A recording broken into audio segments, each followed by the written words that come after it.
I was flying to Miami on a family trip with my son and daughter-in-law, but the flight attendant suddenly whispered, "Pretend you're sick and get off the plane."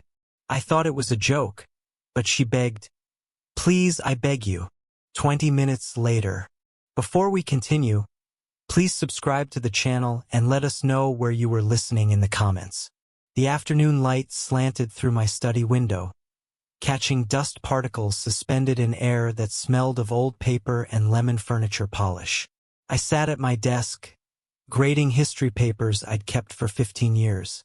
Nostalgia maybe, or the stubborn hope that my teaching days still mattered.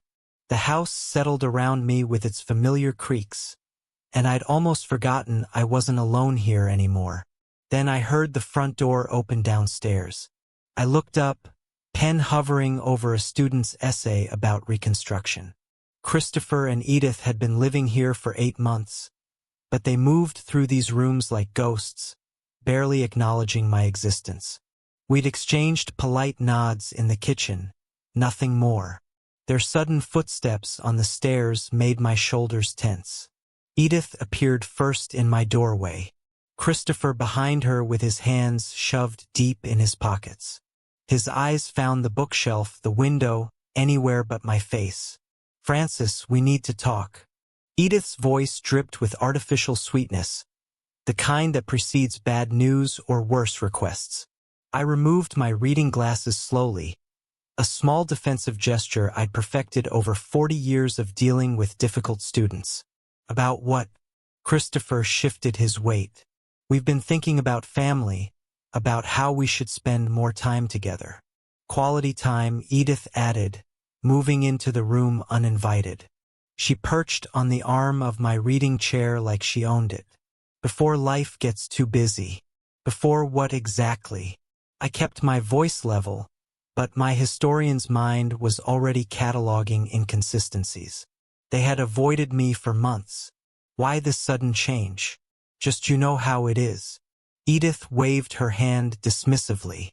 "Christopher, tell him about Miami." My son finally met my eyes, and what I saw there was desperation poorly masked by forced enthusiasm. "Miami, Dad, remember when we went when I was 12? Let's recreate those memories." A whole week together, fully paid, our treat. I set down my pen carefully. "You hated that trip. Said it was boring. Wanted to come home early." Christopher's smile faltered. "I was a kid. I see things differently now." The silence stretched. I studied them both. My son, who'd once brought me dandelions and called me his hero, and this woman who'd somehow convinced him that his elderly father was just an obstacle taking up space. Something had shifted between us, but I couldn't pinpoint when exactly. Was it when Christopher lost his job? When their debt started piling up? Or had it been gradual, a slow erosion of respect and love? "When would this trip be?" I asked. "Next week." Edith's response came too quickly. "Everything's arranged. We just need your yes." That evening, Edith insisted on cooking dinner. She never cooked. I sat at the dining room table while she moved around my kitchen with uncomfortable familiarity, opening cabinets, using my dishes.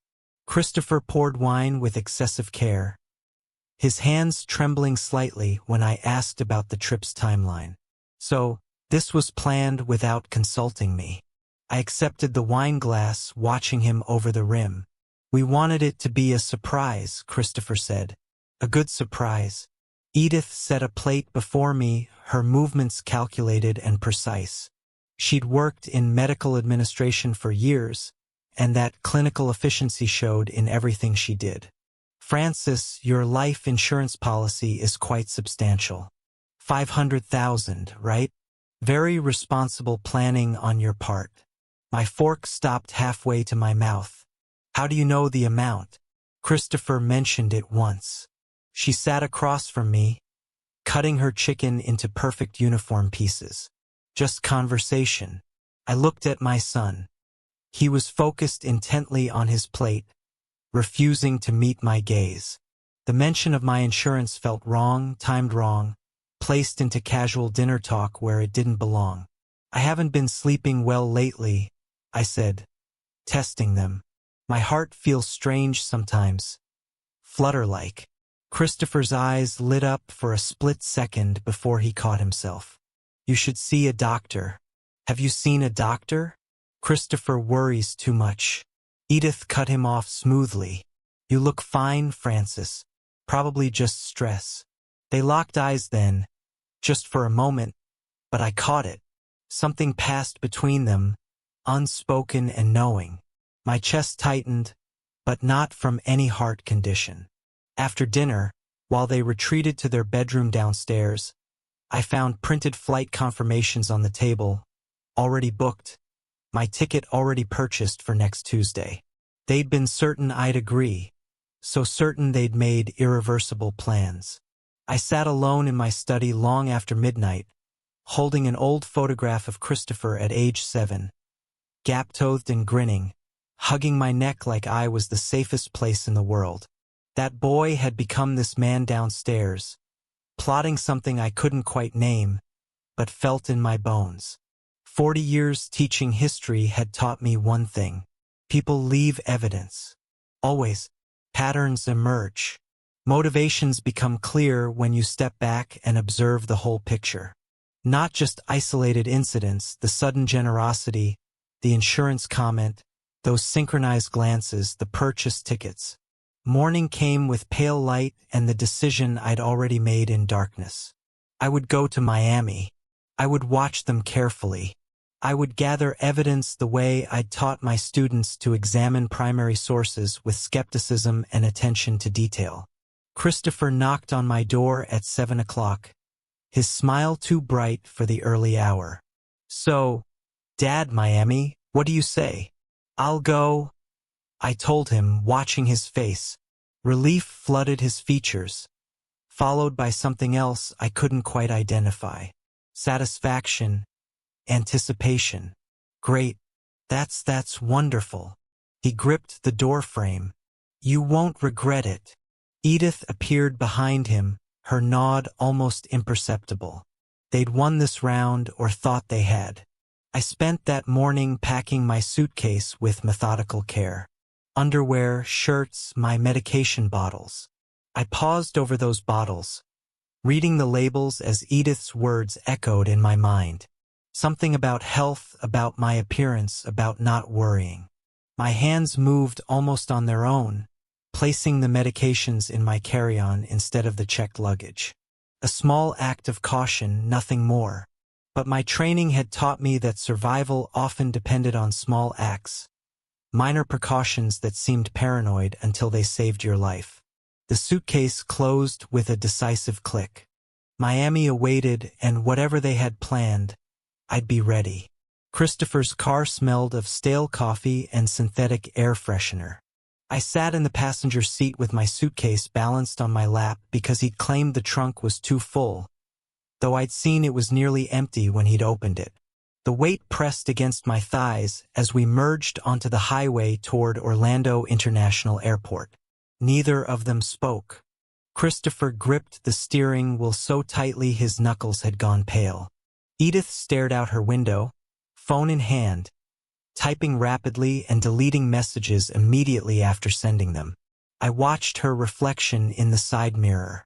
Her face held that clinical blankness I'd come to recognize as her thinking expression, calculating variables and probabilities. Excited about Miami, Dad? Christopher's voice cracked slightly on the last word. Should I be? He missed the implication entirely. Of course. Family time, beaches, relaxation. Relaxation, right? The silence resumed, heavier now. I watched familiar Orlando streets slide past. The strip mall where I had bought Christopher his first bicycle. The library where I had spent countless Saturdays. The high school where I had shaped young minds for 3 decades. Each block increased the pressure in my chest, the sense that I was being carried towards something irreversible. The airport appeared ahead, all concrete and glass and controlled chaos. Christopher parked in short term, another oddity. We'd be gone a week, yet he chose the most expensive option. Small details, but they accumulated like evidence in a case I was building against my own family. Security checkpoint arrived too quickly. Edith insisted I go through first, her hand firm on my shoulder, guiding me forward. I placed my carry-on on the conveyor belt, watching her watch the screen as my belongings passed through. She leaned forward slightly, checking something, then relaxed when the bag emerged on the other side. "See, easy," she said. But her relief seemed disproportionate to the simple act of airport security. At the gate, Christopher and Edith boarded immediately with Zone 1, while my ticket relegated me to Zone 3. They disappeared down the jetway without looking back, leaving me standing among strangers, my suitcase handle digging into my palm. When my zone was finally called, I walked slowly, aware of the finality of each step. The jetway stretched ahead, that peculiar lineal space between solid ground and metal tubes suspended in nothing. The aircraft door yawned open, recycled air washing over me, carrying that distinct airplane smell of cleaning chemicals and thousands of previous passengers. I stepped inside, searching for my seat number, when a flight attendant approached. Her name tag read, Mildred, and her face held professional pleasantness until she leaned close, pretending to check my boarding pass. "Pretend you're feeling ill and leave this aircraft." The words came out as an urgent whisper, her breath warm against my ear. I froze, hand tightening on my carry-on. "Excuse me, I don't understand." But she'd already moved away, tending to overhead bins and smiling at other passengers. I stood in the aisle, confused, looking between her retreating form and Christopher and Edith in their seats 3 rows ahead. They hadn't noticed the exchange, too focused on their phones. Was this a joke? Some bizarre safety protocol? I took another step toward my row when Mildred returned, her professional mask cracking. Her hands trembled as she touched my elbow. "Sir, I'm begging you. You need to get off this plane now." I looked into her eyes then and saw genuine terror. Not concern, not confusion. Terror. The kind that comes from knowing something specific and horrible. My decades of reading students' faces of distinguishing truth from lies kicked in. This woman was serious. "You're serious?" I said quietly.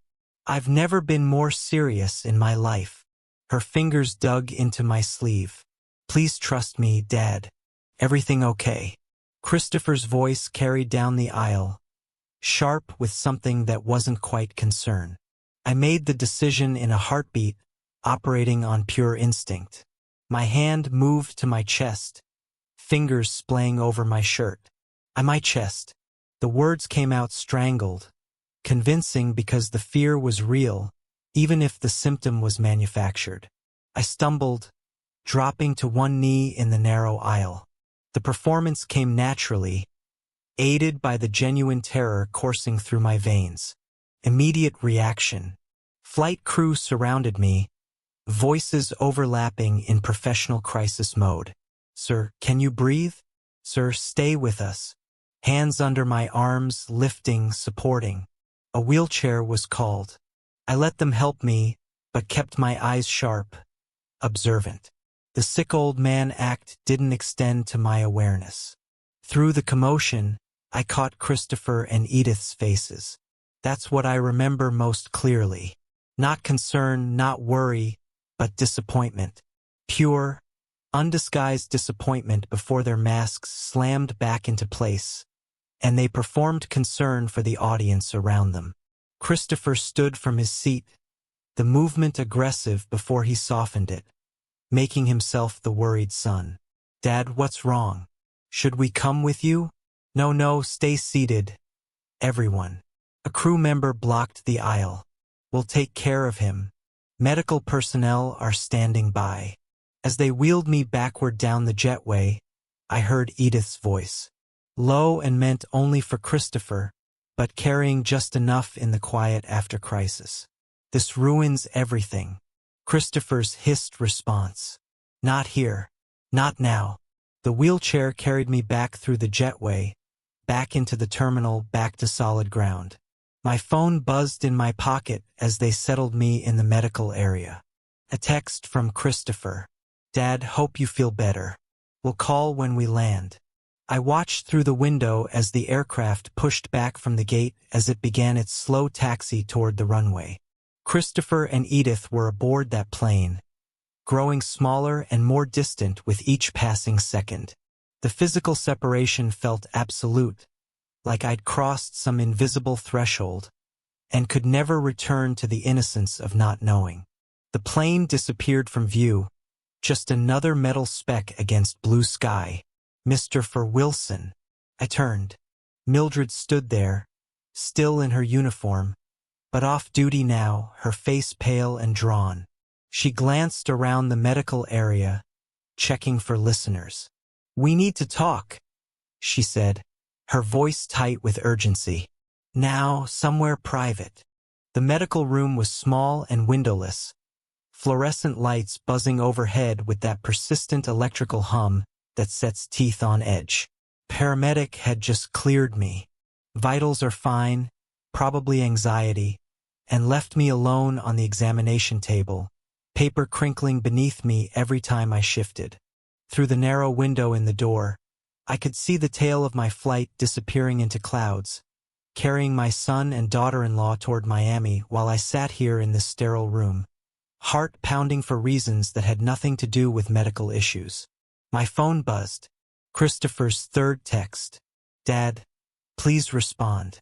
We're worried sick." I powered it off. The door opened. Mildred entered, still in her uniform, but her professional composure had cracked like old porcelain. She closed the door firmly, checked the hallway through the window once, then turned to face me. Her hands shook. "I need to show you something." Her voice trembled. "What I'm about to do could cost me my job, but I can't let this happen." I straightened on the table, paper rustling. "Show me." She pulled out her phone with fingers that couldn't quite stay steady, unlocked it, navigated to her video library. I recorded part of her phone call in the restroom before boarding. She paused, meeting my eyes. "Your daughter-in-law's call." The phone screen showed a bathroom stall, mostly ceiling tiles and fluorescent lighting. The audio was muffled, but voices carried through the echo of tile and porcelain. Edith's voice unmistakable in its clinical precision. "The pills will dissolve quickly in his drink. He won't taste anything." A pause. "Altitude makes heart attacks more plausible. Emergency at 30,000 feet, medical response limited. Investigation harder." Another pause. Then 500,000. Christopher's nervous but committed. She laughed. Actually laughed. I watched the video once, twice, 3 times. Each viewing revealed new layers of horror. My daughter-in-law discussing my death like a business transaction, weighing logistics and timing, calculating profit margins on my life. Who was she talking to? My voice came out steady, surprisingly so.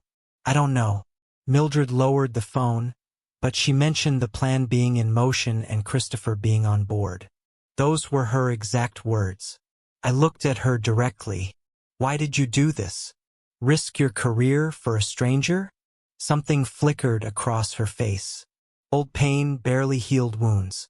My father, 3 years ago, his nephew convinced him to change his will. Then he fell downstairs. They ruled it an accident. Her jaw tightened. I couldn't prove anything. The regret has eaten at me ever since. When I heard that conversation, heard her plotting, I couldn't stay silent again. "I'm sorry about your father." "Don't be sorry." Her voice hardened. "Stop them." I took her contact information in my small notebook, the one I always carried out of teacher habit, precise, careful letters. Even in crisis, documentation instinct prevailed.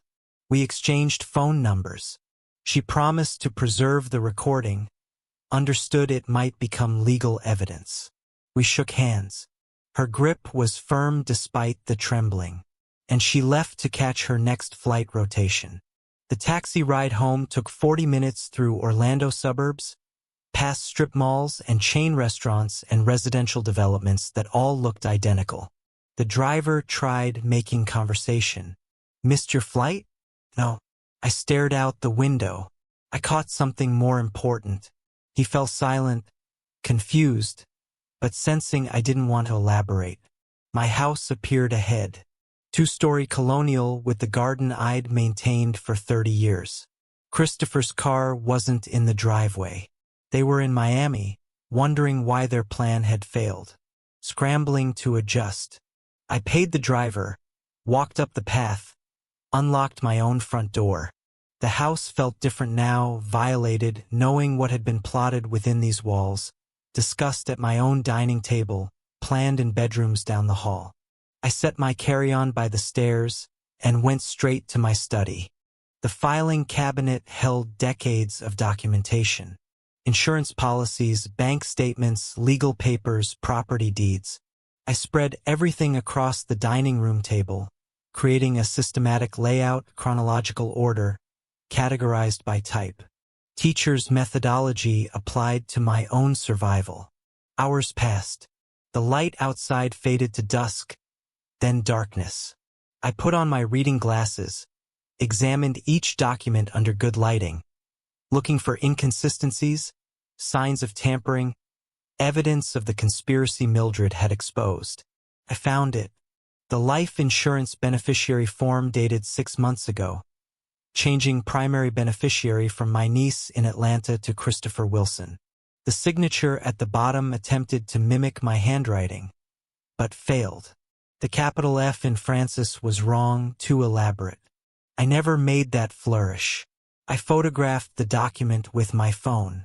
Evidence preservation. More digging revealed additional horrors. Bank account statements showing transfers I'd never authorized. $38,000 over 6 months. Siphoned in amounts small enough to escape casual notice. A power of attorney document granting Christopher financial authority signed with my forged name. Medical records I'd never seen, documenting cognitive decline I'd never experienced. They'd been building a paper trail of my incompetence while I taught night classes at the community center, graded papers, lived my normal life, creating the fiction of a failing mind to justify their control, to explain away my death as natural consequence of deteriorating health. Evidence, timeline, motive, method. I spoke aloud to the empty room. Old teaching habit resurfacing. They planned this for months, living in my house, eating my food, plotting my murder. I held up the forged power of attorney, staring at the signature that wasn't mine. This wasn't impulsive. This was systematic, planned, sophisticated. They'd researched, prepared, established legal groundwork for theft and murder, both. The documents remained spread across my dining table. I didn't clean them up, couldn't. They represented physical proof of betrayal, tangible evidence of how thoroughly I'd been deceived. I sat in my reading chair as midnight approached, the house silent around me.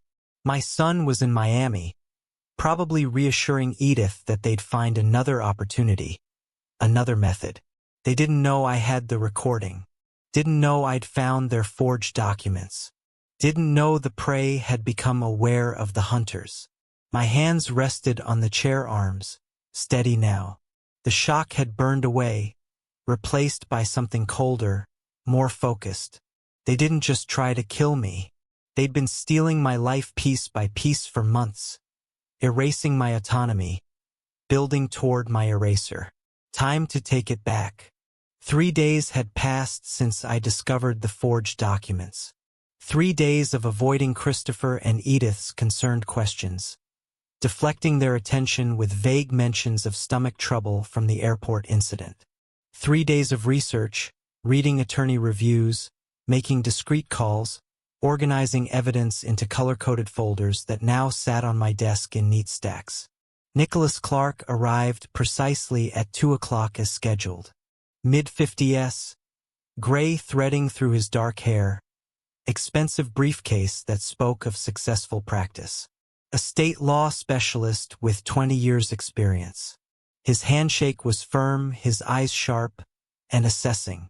"Mr. Wilson, thank you for trusting me with this." He settled into the chair across from my desk, opened his briefcase, pulled out a laptop and legal pad. "Walk me through what you found." I slid the first folder across the desk. Blue tab, financial documents. Nicholas's professional composure held through the first few pages, then began cracking as the scope revealed itself. Forged signatures, altered beneficiaries, fraudulent power of attorney. His fingers moved faster, flipping pages, cross-referencing dates, building timeline. "When did you last review these documents personally?" His pen hovered over legal pad. "The insurance policy 5 years ago when I retired from teaching. And you never authorized any beneficiary changes." "Never." My voice was steady, firm. "That policy was meant for my niece in Atlanta. She put herself through nursing school. I wanted her to have something." Nicholas made notes, his writing quick and precise. "Your daughter-in-law, Edith Wilson. What's her professional background?" "Medical administrator. Silver Palms Medical Center. Administrative access to patient records, document templates, physician signature stamps." Understanding dawned in his eyes. "She created your medical history, made you incompetent on paper, while I was teaching night classes at the community center twice a week." I almost smiled at the irony. Lecturing on civil rights history while being declared cognitively declined in fraudulent medical reports. Nicholas opened his laptop, began running forensic accounting software on my bank records. I'd provided account access authorization earlier. Red flags appeared immediately on the screen, highlighted in crimson. Unauthorized transfers, signature discrepancies, pattern matching typical fraud indicators. His expression grew grimmer with each discovery. "38,000 over 6 months, he said quietly. "Systematic theft. Small amounts initially, then growing bolder. Classic embezzlement pattern." I reached into my desk drawer, pulled out Christopher's laptop. He left this in his room. I know his passwords. Set up the computer for him years ago. He never changed them. Nicholas glanced up, something flickering in his expression. Understanding perhaps of the ethical line I'd crossed. But he took the laptop, connected an external drive, began data recovery procedures. Within minutes, deleted emails resurrected themselves on the screen. The conspiracy unfolded in digital form. Email chains between Christopher and someone calling himself a medical consultant. Discussion of substances causing heart failure untraceable in standard autopsy, particularly effective at high altitude. Prices negotiated $10,000 for consultation and supply. Meeting arranged at a parking garage in downtown Orlando. Nicholas's jaw tightened as he read. "This is a murder contract. Your son negotiated your death like he was buying a used car." The words should have hurt more than they did, but I'd burned through pain during those 3 days of documentation. Reached a colder place beyond conventional grief. "Keep reading," I said. "There's more." He found the draft will on Christopher's desktop.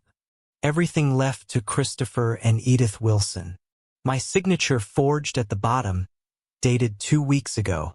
They'd planned to discover it after my death, present it to probate court, claim I'd changed my mind about my niece. Nicholas leaned back, removed his glasses, rubbed his eyes. When he looked at me again, his professional mask had dropped entirely. "Francis, may I call you Francis?" I nodded. "This goes beyond estate fraud. This is conspiracy to commit murder, forgery, elder abuse, financial exploitation, criminal charges, not just civil recovery." He paused. "We need to decide. Bring in police now or build an ironclad case first." My phone buzzed on the desk between us. Christopher's text lit up the screen. "Dad, where are you? We need to talk about your health." Nicholas glanced at the phone, then at me. Understanding passed between us wordlessly. The manipulation continued even now.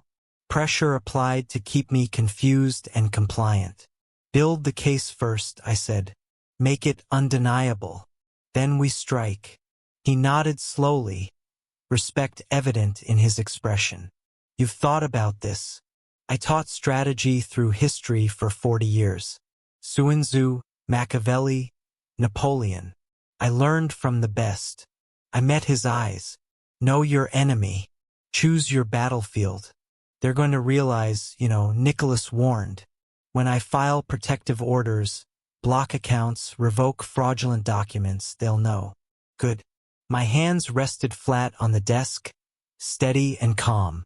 Let them panic. Panicked people make mistakes. A slight smile crossed his face. All right, then.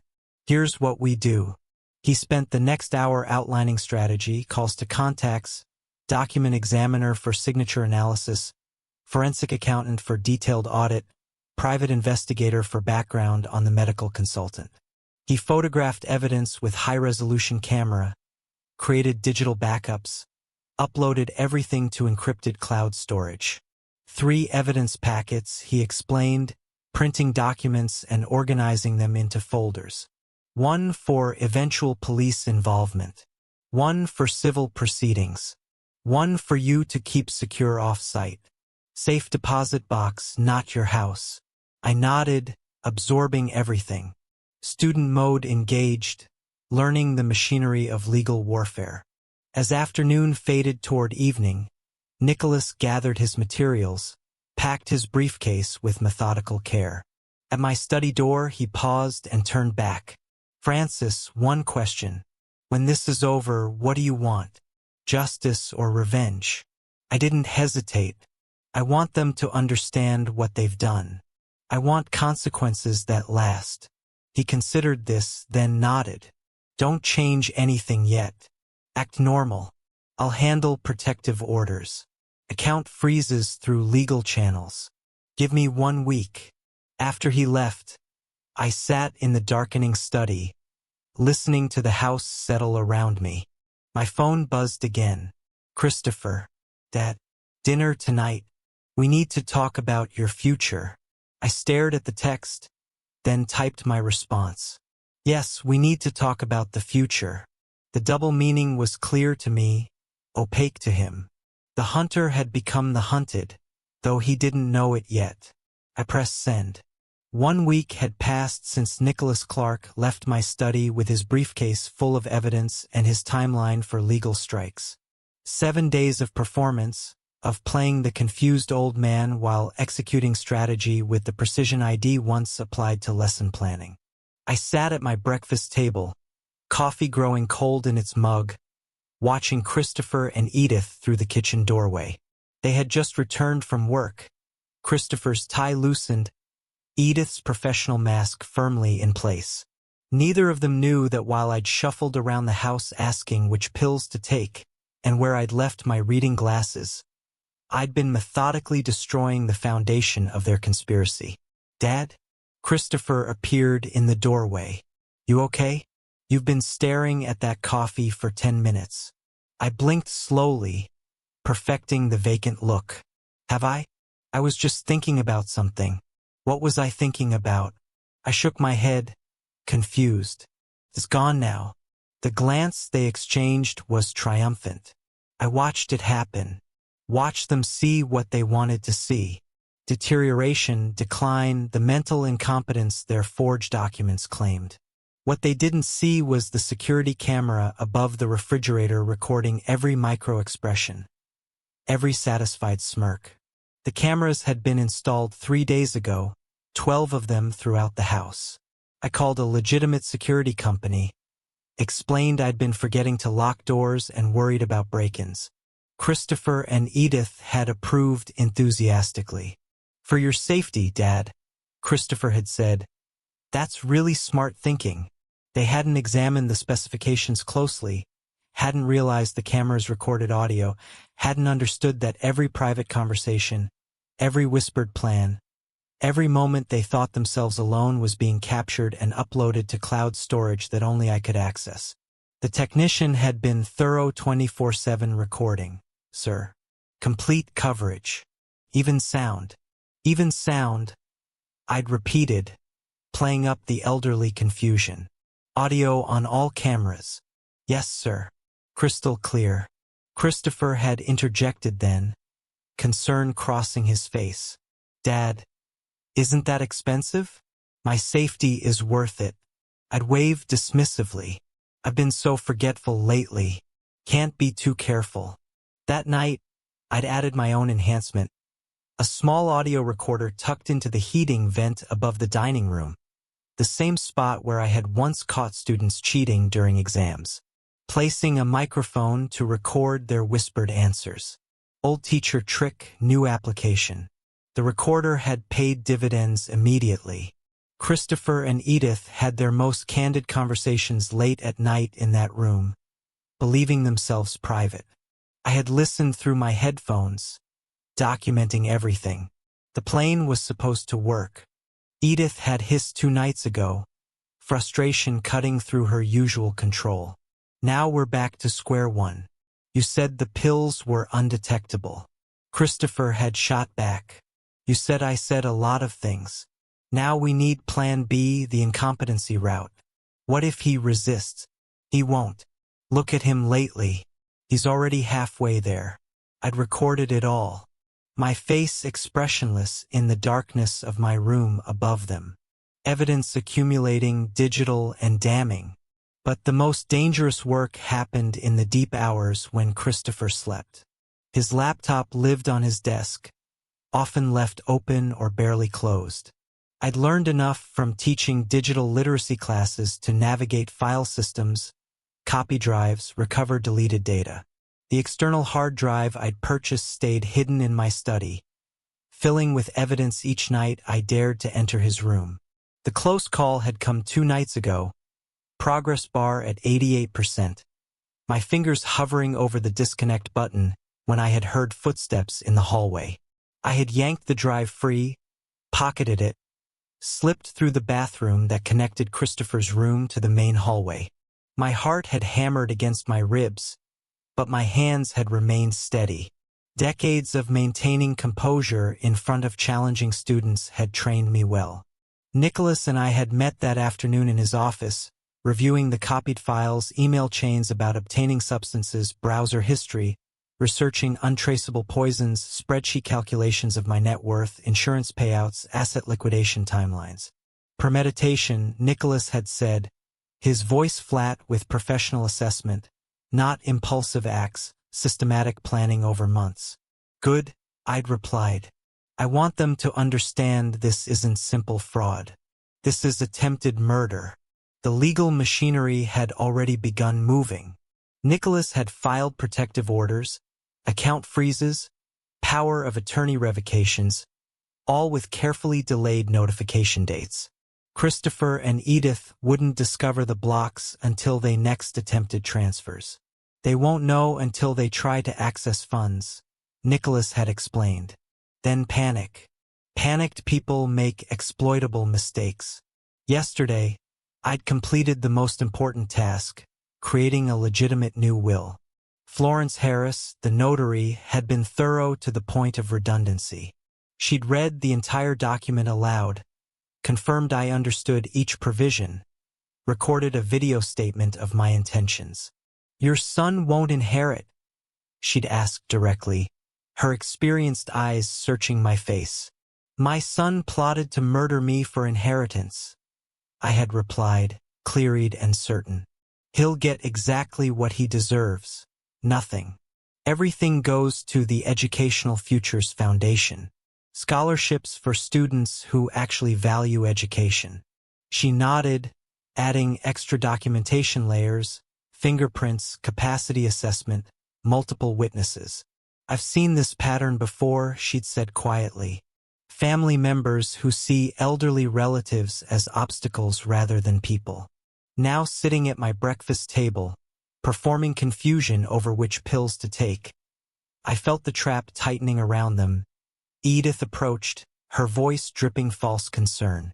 The blue pills, Francis, for your heart. Here, let me help. Thank you, dear. I accepted the pills gratefully, swallowed them while she watched. I don't know what I'd do without you both. The camera above us recorded her satisfied expression, Christopher's approving nod from the doorway. Evidence of their performance, their manipulation, their growing confidence that I was exactly as incompetent as their fraudulent documents claimed. That evening, Nicholas had handed me a burner phone in a parking garage. Neutral location, no cameras, no witnesses.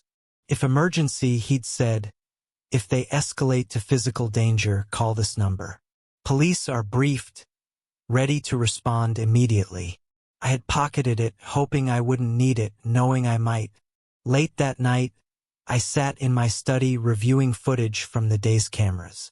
On screen, Christopher and Edith in the living room, their voices clear through the audio feed. We need power of attorney for his medical decisions, Edith was saying. Find a doctor who will declare him incompetent. Then we control everything: finances, healthcare, end-of-life decisions. Christopher's face showed no remorse, only calculation. My son had become someone I didn't recognize, or perhaps someone I'd refused to see clearly until survival demanded honest vision. I closed the laptop, picked up my phone, dialed Nicholas's number. They're accelerating, I said when he answered. Moving toward forced incompetency evaluation. We need to trigger the account freeze now. Agreed, Nicholas replied. I'll activate tomorrow morning. Be ready for their reaction. After hanging up, I opened my old teaching journal. Leather-bound pages filled with decades of classroom observations and educational philosophy. I wrote carefully. Lesson for today: Sun Tzu was right. The supreme art of war is to subdue the enemy without fighting. But sometimes you must let them destroy themselves. Tomorrow they discover what happens when you underestimate the teacher. I closed the journal and went to bed, sleeping soundly for the first time in weeks. Morning arrived with pale sunlight and the sound of Christopher's computer chiming upstairs. Incoming email. I sat at the breakfast table. Newspaper spread before me like a prop, listening intently to the house. Sounds I'd learned over 40 years of living here. Footsteps rapid. Christopher's voice sharp with alarm. Edith, get up here now. I sipped my coffee slowly, counting to 60 in my head. Teacher habit. Wait before reacting. Let the situation develop. Upstairs, urgent voices overlapped. Words indistinct but tone unmistakable. Panic. At 60, I called up the stairs. Everything all right? Silence. Then Christopher's forced calm. Fine, Dad. Just work stuff. The lie was obvious to everyone. I returned to my newspaper, not reading, just waiting. Throughout the morning, Christopher attempted to access accounts from his home computer. I observed from the hallway. Unnoticed. Phone camera recording as error messages multiplied on his screen. Access denied. Account locked. Please visit branch in person. His fingers trembled on the keyboard, trying different passwords, different access routes. Each attempt failed.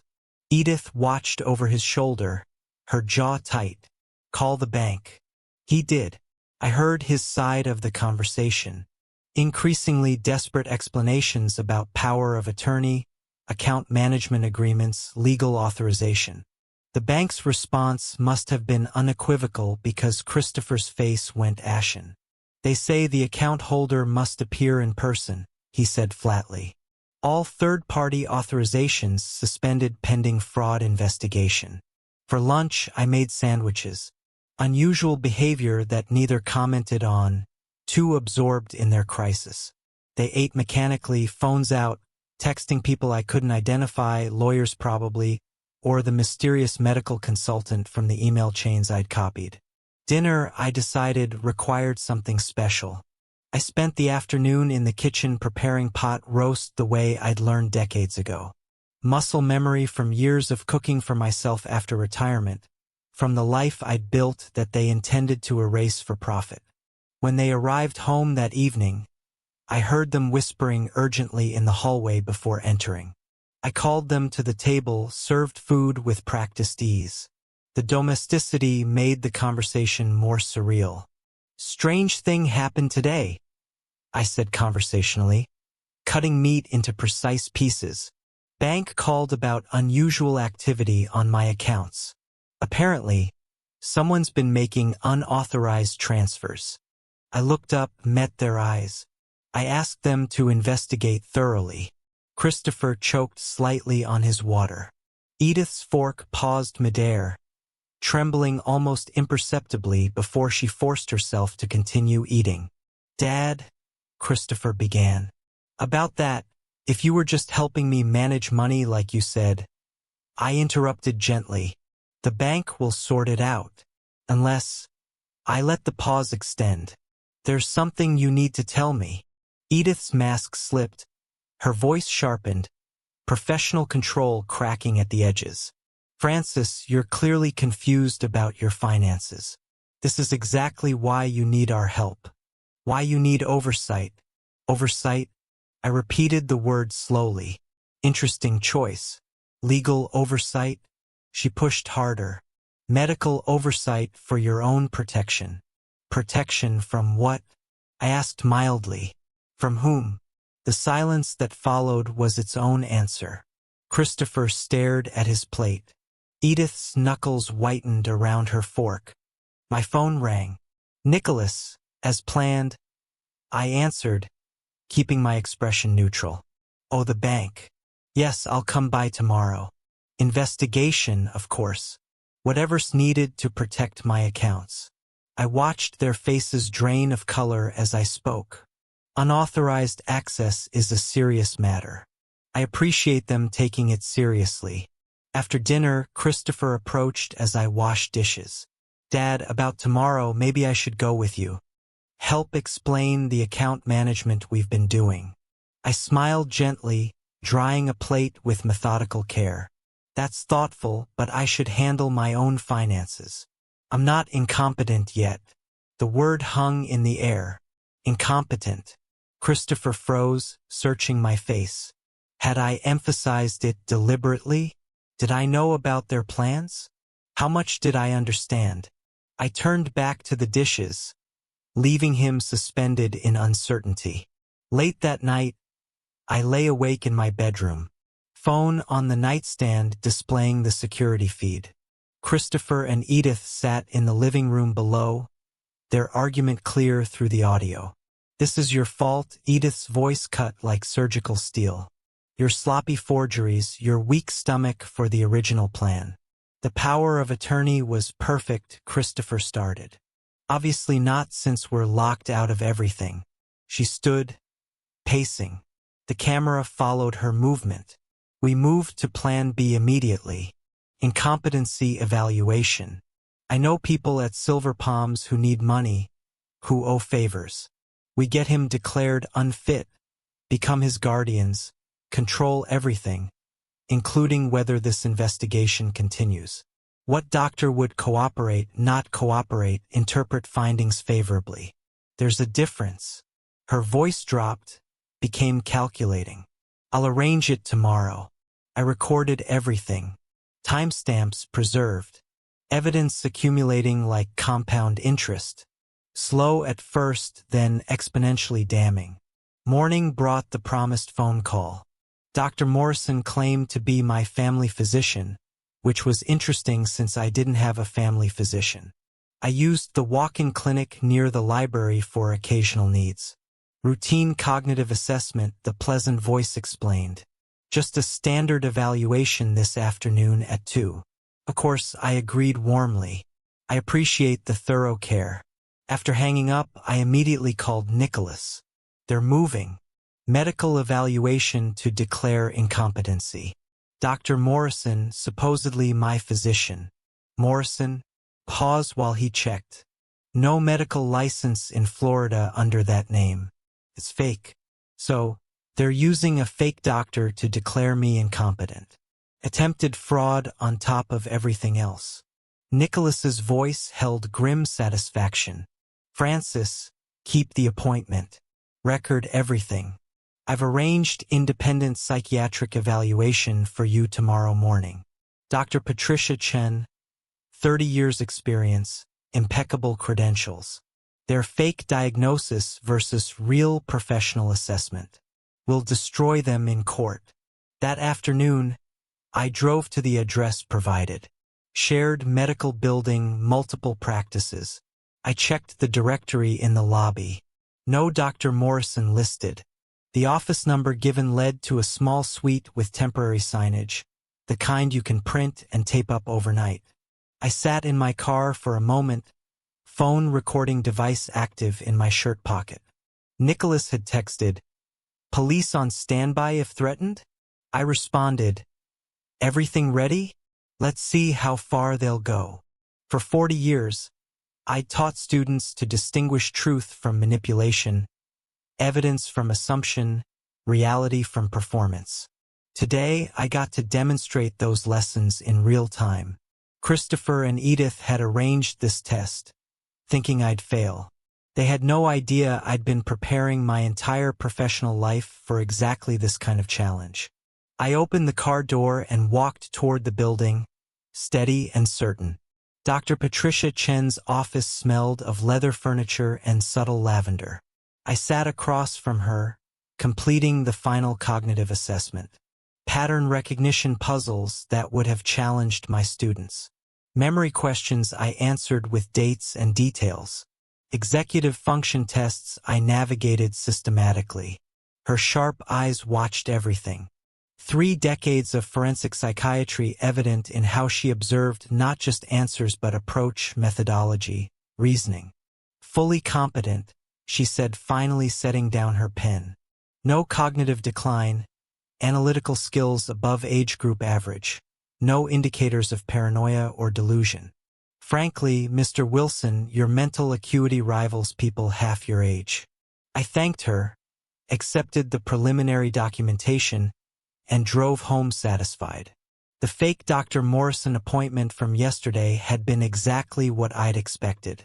Shabby office with temporary signage, someone claiming credentials they didn't possess, questions designed to create appearance of incompetency regardless of answers. I'd recorded everything.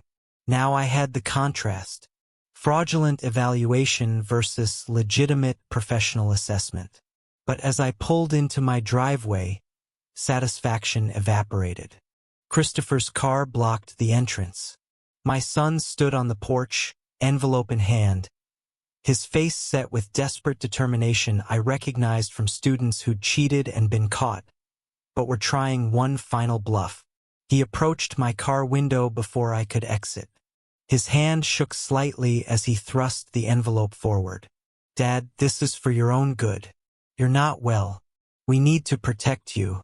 I took the papers, read them thoroughly. Petition for guardianship due to incapacity. The allegations were detailed and damning. Paranoid delusions regarding family members, progressive memory loss, financial incompetence, danger to self due to unstable behavior, supporting documentation attached, sworn statements from witnesses, medical reports, incident logs. I read every word while Christopher shifted his weight, unable to meet my eyes.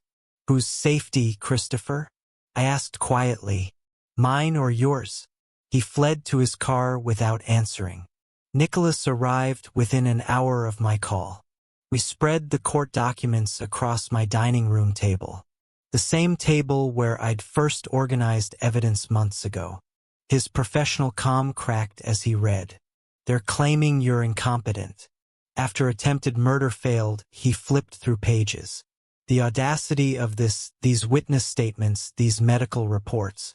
"Desperation breeds boldness," I said. "Read the witness list." Mrs. Patterson from next door claimed she'd seen me wandering the yard in pajamas at midnight. Tom Chun from book club noticed increasing confusion during discussions. Dr. Sarah Williams from Silver Palms Medical provided detailed psychiatric evaluation showing progressive dementia. "You never met Dr. Williams." Nicholas said never, but her credentials are real. Edith arranged this through her medical connections. I pointed to another statement. And these neighbors. I need to talk to them.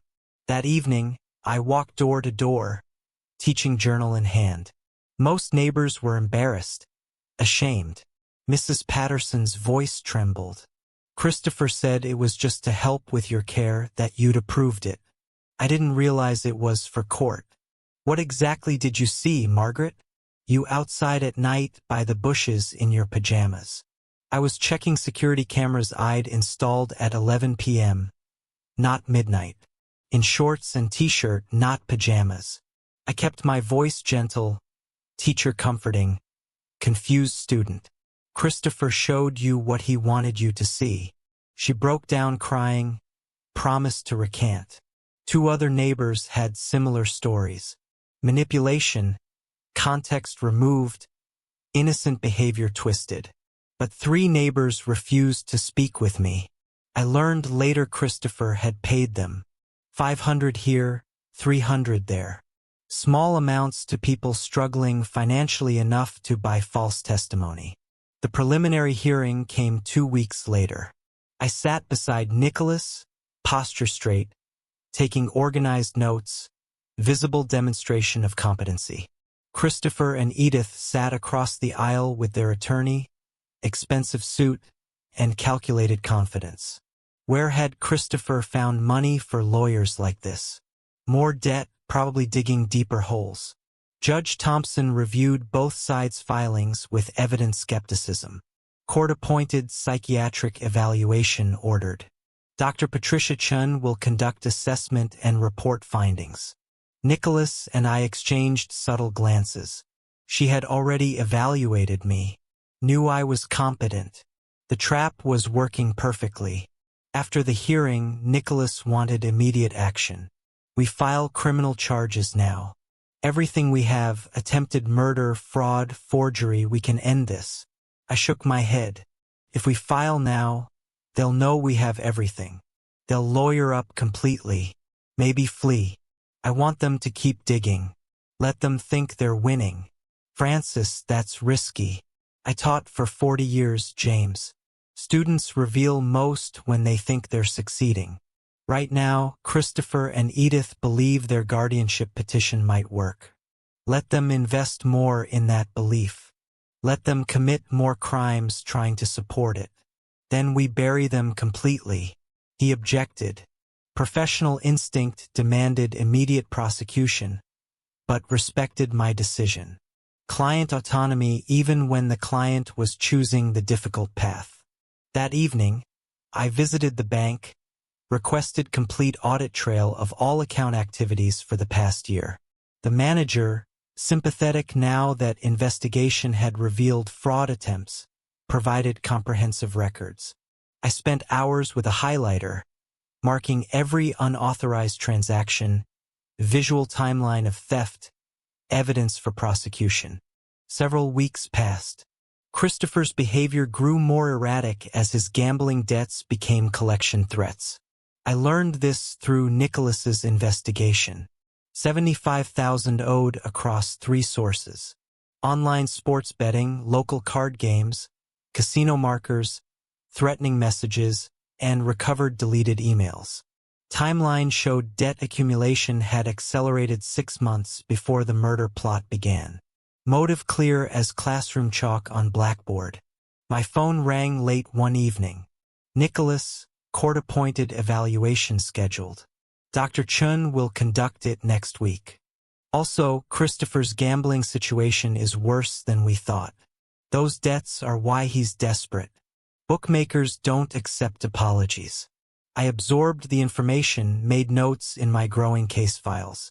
Everything organized into labeled folders: financial fraud, forged documents, attempted murder, false medical claims, witness tampering. Every piece of evidence cross-referenced, timeline visualized. I stood in my study looking at the wall where I had assembled everything. Photos, documents, dates connected with string like detective boards in movies. Except this was real. And the conspiracy led to my son and his wife. 40 years I taught students that truth requires patience. Evidence must be overwhelming. Presentation must be irrefutable. Christopher and Edith had given me months to build this case while they thought they were winning. Now they'd learned the final lesson. The teacher always knows more than the students realize. Class was almost over. Time for final exam. Dr. Patricia Chen's court-appointed evaluation report sat on Nicholas's conference table between us. I read the conclusion for the second time, savoring each word. Subject demonstrates full cognitive capacity. No evidence of dementia or incompetency. Analytical skills above age group average. No indicators of paranoia or delusion. Recommendation. Petition for guardianship be denied. Nicholas spread additional documents across the table. Months of evidence compilation organized into devastating presentation, 3 ring binders, color-coded tabs, chronological timeline poster, exhibits numbered and cross-referenced teacher recognized fellow educators' methodology.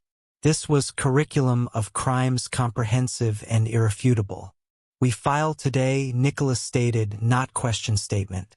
I nodded once. Everything, all of it.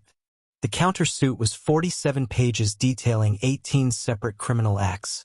Attempted murder, conspiracy to commit fraud, multiple counts of forgery, elder financial abuse, witness tampering, obstruction of justice. The criminal complaint ran 23 pages. Evidence exhibits filled 2 boxes. Nicholas and his paralegal delivered everything to the courthouse clerk. I watched from nearby bench as the clerk processed paperwork, paused, read further, then called her supervisor. The supervisor read, face growing serious, then picked up the phone to judge's chambers. Within hours, emergency hearings scheduled. The system recognized severity immediately. That afternoon, professional process server went to my house where Christopher and Edith still lived because I'd never formally evicted them. Strategic decision to keep them close, monitored. I sat in my car across the street, phone recording, watching. The server rang the doorbell. Edith answered. He handed her the envelope, identified himself officially. I zoomed my camera, captured her face as she read the first page. Shock, recognition, fear. The progression took seconds. She called for Christopher. Their argument was visible through the window, even from my distance. The process server's official report, later entered as evidence, documented everything. Subject Edith Wilson opened door at 2:17 p.m. served papers. She read first page, face drained of color. Quote, "This can't be. He didn't. How did subject called for Christopher Wilson?" Quote from Edith Wilson. "You said he was too old to figure it out. You promised." She stopped speaking when she noticed me. That evening, my security cameras captured their panic. Christopher at his computer, frantically deleting files, emptying recycle bins, attempting hard drive wipes. Edith shredding documents until the machine overheated and jammed. She kicked it, then continued tearing papers manually. Nicholas had remote access to the camera feeds. I'd granted him viewing rights weeks ago. He called me, grim satisfaction in his voice. They're destroying evidence. Every deletion is another charge. Obstruction of justice, consciousness of guilt. They're creating new crimes, trying to hide old ones. Are you documenting everything? I asked. Every frame, time-stamped, backed up to encrypted servers. Even if they destroy every physical piece, we have digital archive that's untouchable. The next morning, their attorney requested emergency meeting with Nicholas. The settlement offer came quickly. Christopher and Edith would return the $38,000, vacate the property immediately, relinquish all inheritance claims, accept permanent restraining order. In exchange, I drop criminal charges. Nicholas brought the offer to my house. We sat in the dining room where this had all begun, where I'd first spread evidence and understood the scope of betrayal. I read the settlement terms slowly, then looked at Nicholas. They want to walk away, pay back stolen money, promise to behave, and face no consequences for trying to kill me. That's the offer. I tore the paper in half, then quarters, then smaller pieces. Let them fall onto the table like snow. They tried to murder me, James. Not steal from me. Murder me. Edith researched undetectable poisons. Christopher negotiated my death price. They planned it for months while living in my house, eating my food, pretending concern. Trial is unpredictable. I taught for 40 years. Students who cheated, who lied, who thought they were clever. They never learned from easy forgiveness. Only consequences taught real lessons. I met his eyes. Christopher and Edith need that lesson. Scheduled trial. Public trial. I want jury verdict. I want public record. I want justice, not convenience. Nicholas collected the torn pieces, added them to evidence file, documentation of settlement rejection, proof I wanted full accountability. Mildred called that evening after learning about the trial. I heard you're using my recording, that you're taking them to court. Your evidence is central, I confirmed. Are you comfortable testifying publicly? Absolutely. Her voice was firm, certain. What they tried to do, my father didn't get justice. Maybe through your case his memory gets some. I'll testify. I'll tell everything I heard. Thank you. You saved my life. Now help me save others from them. Over the following days, Christopher's world unraveled visibly. His gambling debts became public as bookmakers filed their own claims. Collection agencies called constantly. I heard the phones through the walls, through the house I knew intimately. Edith and Christopher's arguments grew more vicious, blame shifting constantly. The prosecutor's office assigned the case to their senior team. Nicholas relayed their assessment. One of the clearest elder abuse cases they had seen. Evidence overwhelming, conviction highly probable. Trial date set for late August. I stood in my study that evening looking at the wall where I'd created visual timeline of the conspiracy. Photos, documents, dates connected by string. Months of evidence displayed, patterns clear, guilt undeniable. I removed one photo from the board. Old picture of Christopher at 8 years old. Smiling, gap-toothed, innocent. The boy who'd once called me his hero, who'd brought me dandelions and construction paper cards on Father's Day. I held that photo, allowed myself one moment of grief for the son who could have been, should have been, never was. Then I placed it in my desk drawer and closed it firmly. I raised you better than this, I said to the empty room. You chose differently. Now we both live with consequences. I turned off the study light, walked out. Tomorrow brought preparation for trial. Tonight, I allowed myself to mourn the relationship that had died long before the murder plot began. The boy in that photo was gone. The man who tried to kill me would face justice. 3 weeks had passed since I rejected their settlement offer. The house felt different now, lighter, cleaner, like pressure released from a sealed container. Christopher and Edith had moved out 2 days ago following formal eviction order. And I walked through spaces they had occupied, noting what they'd left behind in their hasty departure.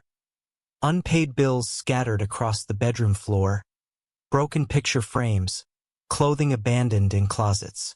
Christopher's childhood baseball trophy, ironically, awarded for sportsmanship. Edith's medical textbooks, tools of a profession she'd lost. Their wedding album documenting a union now fracturing. I photographed everything, not vindicatively, just documentarily. Teacher's instinct. Preserve records. Maintain evidence. My phone buzzed. Nicholas. Christopher's car was repossessed this morning. Bookmakers are filing liens. Their apartment lease required 3 months upfront. They borrowed from Edith's sister. Everything's collapsing. I read the message twice, felt no satisfaction, just inevitable progression of consequences. The gambling debts, now public through court filings, had triggered aggressive collection. Bookmakers discovered Christopher wouldn't inherit my estate. My new will, filed publicly, showed charitable donation instead. They escalated, threatening calls, workplace visits, public confrontations. $18,000 still owed on the repossessed car. Credit cards maxed, bank accounts garnished. Christopher tried borrowing from friends, family, anyone. Most refused, having learned the truth. His desperation became neighborhood gossip. Edith's professional destruction paralleled their financial ruin. Silver Palm's Medical Center's investigation revealed her data breaches, accessing patient records without authorization, creating false medical documents, sharing confidential information. Florida Medical Board opened disciplinary case. The clinic terminated her employment, immediately flagged her credentials. Future healthcare employment virtually impossible. 15 years of career building ended in a 15-minute meeting. Security escort walked her out, confiscated badge and keys. Former colleagues watched, whispered. She drove to their apartment, sat in the car for an hour before facing Christopher. Their new apartment was in a declining neighborhood, all they could afford now. The contrast with my comfortable home became daily reminder of their choices. Through thin walls, neighbors heard their arguments escalate. "This is your fault." Edith's voice carried through walls late one night. "Your gambling, your debts, your weakness." My weakness? Christopher's response was defensive, desperate. "You wanted him dead. I wanted money. You wanted murder. And now we have nothing. No money, no house, no future. We have each other." Edith's bitter laugh. "That's the worst part." Neighbors documented these fights, discussed them next morning. News spread. Community judgment was harsh and complete. One afternoon, Edith's sister arrived at Nicholas's office looking mortified. I was there reviewing final trial preparations. "They asked me to bring this." She handed over an envelope like it burned her fingers. I told them it was pointless, but their family. "Read it for me," I said. She opened it reluctantly. "We offer $100,000 in exchange for dropping all charges. We acknowledge mistakes and seek resolution." Mistakes. I repeated the words slowly. "They call attempted murder mistakes." Her voice dropped to almost a whisper. "I don't recognize my sister anymore." I pulled out a pen, wrote directly on their offer. Single sentence in my teacher-perfect handwriting. "Justice is not for sale. See you in court." I handed it back and signed. "They won't accept this." She said they'll be devastated. Good. They should be. Devastation is appropriate response to attempted murder and betrayal. I met her eyes. "Tell them the only settlement I'll accept is the one the judge pronounces." Over the following days, former neighbors who'd initially testified for Christopher, the 3 who'd accepted payment, contacted Nicholas, requesting to change testimony. They'd learned the full truth, felt manipulated, wanted to correct the record. I watched these meetings, saw their shame, offered no comfort, but accepted their truth. Justice required accurate testimony, not punishing confused witnesses. One recanting witness, an elderly man who'd taken $500, looked directly at me. "Christopher said you'd approved everything, that signatures were just formalities." I needed the money. My rent was late. But then I learned what they really tried to do. Murder isn't helping with paperwork. "Then tell the truth," I said completely. "That's all I ask." The trial date approached. Christopher's employer, after workplace collection visits, put him on probation. Edith's medical board hearing was scheduled for September. Professional license revocation likely. Their marriage was toxic waste, corrosive to everything it touched. I stood in my bedroom one evening looking at the calendar. Trial date circled in red. 3 days away. I had laid out courtroom clothing, pressed suit, conservative tie, polished shoes, teacher preparing for important lecture. Phone rang. Nicholas, final witness prep tomorrow morning. Then we're ready. I'll be there, I confirmed. After hanging up, I looked around my quiet house. For the first time in months, I felt peaceful, not happy. Peace and happiness are different things, but calm, certain. Justice delayed is not justice denied. I took out the old photo of young Christopher from my desk drawer, the one I'd put away weeks ago. Looked at it one final time. The innocent child who became guilty adult. I wrote on the back, I gave you everything. You chose this path. I choose justice. Placed it in an envelope, sealed it, addressed it to Christopher for delivery after trial. Not cruel, just honest. Final communication between father and son. Then I went to bed. Slept soundly for the first time in months. Preparation complete. Tomorrow consequences arrive. The morning of trial arrived with sunrise just beginning to paint Orlando's sky. I woke early, dressed carefully in the suit I had laid out the previous night. Tie knotted precisely, muscle memory from 40 years of professional dressing. Shoes polished until they reflected light. Breakfast was simple. Coffee, toast, routine maintained despite the day's significance. I reviewed nothing. Preparation was complete. Evidence memorized. Testimony ready. Nicholas picked me up at 8. We drove to the courthouse in comfortable silence. Professionals prepared for performance. I watched morning traffic. Ordinary people beginning ordinary days. Mine would be anything but ordinary but necessary. Justice requires witnesses, requires public record, requires official pronouncement. The courtroom filled quickly. Media present. The case had attracted attention. Christopher and Edith sat with their attorney, looking diminished, defeated before verdict was announced. I sat behind the prosecution table, posture straight, calm. Judge entered. Everyone rose. The prosecutor's opening statement outlined the conspiracy clearly. Evidence will show defendants plotted to murder Francis Wilson for insurance money. They researched methods, obtained substances, created false documents, manipulated medical systems. Only intervention by alert flight attendant prevented this murder.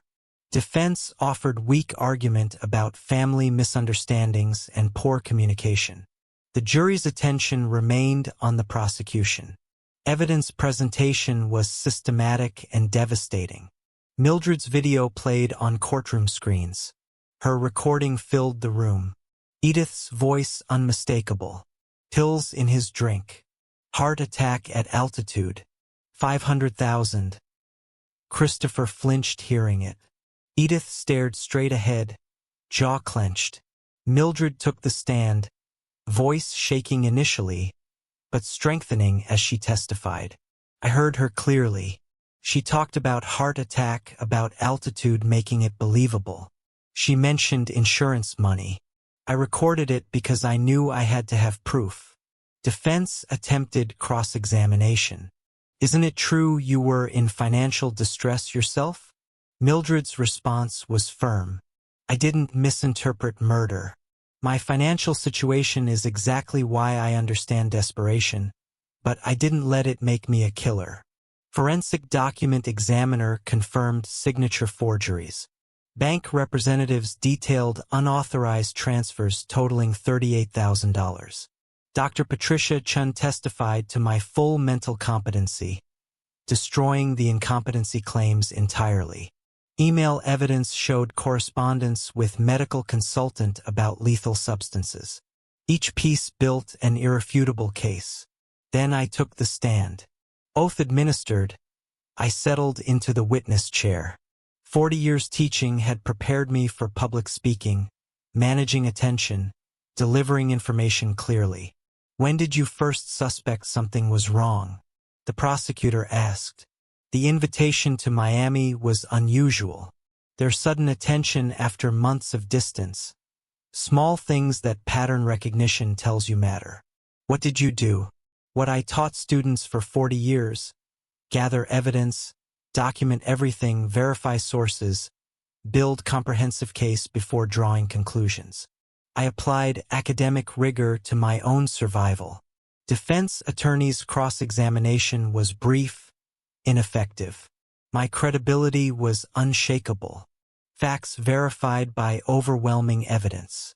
The jury deliberated less than 2 hours. When they returned, the foreman stood. On count 1, conspiracy to commit murder. Guilty. Count 2, fraud, guilty. Count 3, forgery, guilty.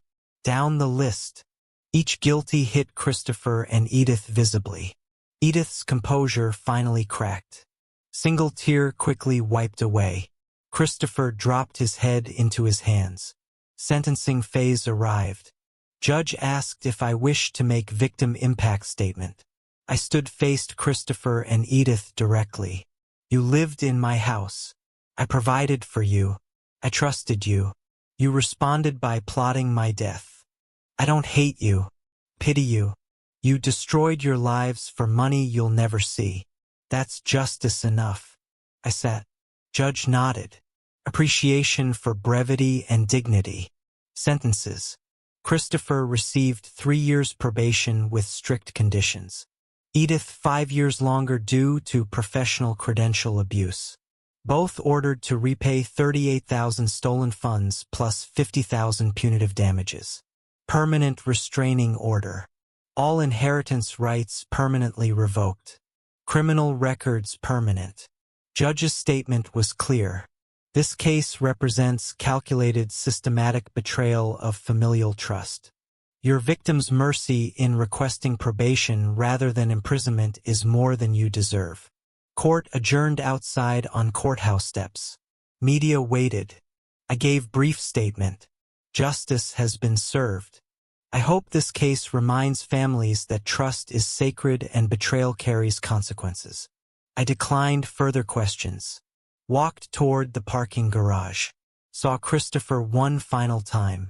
Exiting through side door, head down, avoiding cameras. Our eyes met briefly. He looked away first. I felt nothing. Not anger, not satisfaction, not even sadness anymore. Just completion. Chapter closed.